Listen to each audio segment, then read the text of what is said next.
أهلا بكم في قناتنا دويتش ميد فيا. النهاردة أنا جايب لكم قائمة بالصفات والمضاد بتاعها في اللغة الألمانية. يلا بينا نبدأ. هايس يعني دافئ،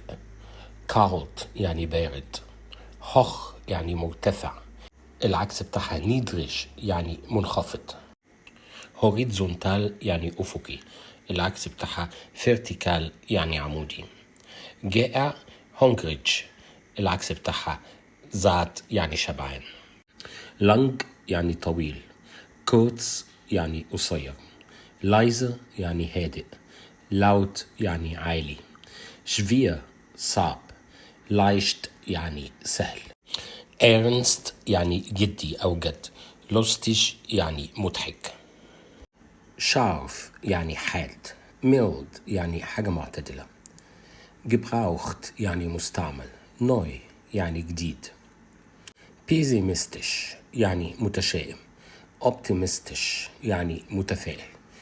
نيجاتيف يعني سلبي، بوزيتيف يعني إيجابي، فالش يعني خطأ،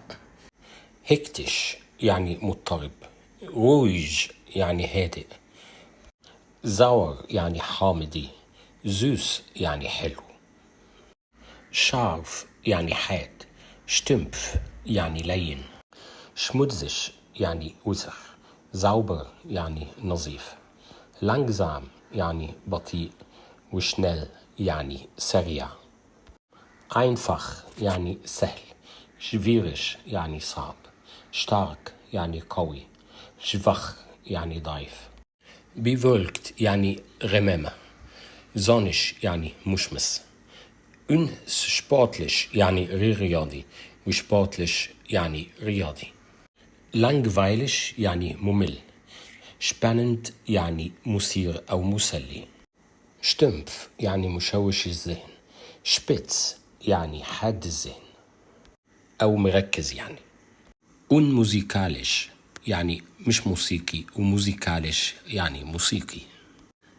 إنج يعني ضيق، فايت يعني عريض،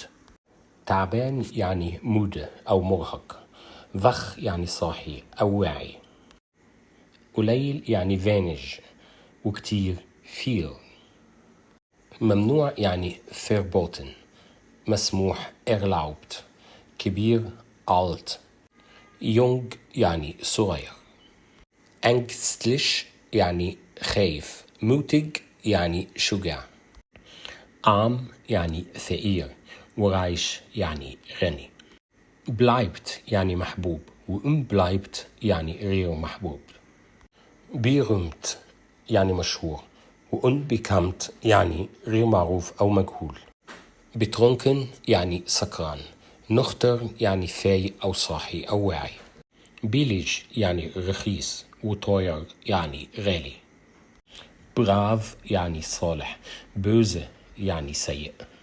وبرايت يعني عريض، وشمال يعني ضيق. كده احنا خلصنا النهاردة الصفات والمضاد بتاعها. ولو عندكم اي استفسارات، اي طلبات، اي اسئلة في اي حاجة، ابعتولي في الكومنتات وانا هجاوبكم ان شاء الله. auf Wiedersehen.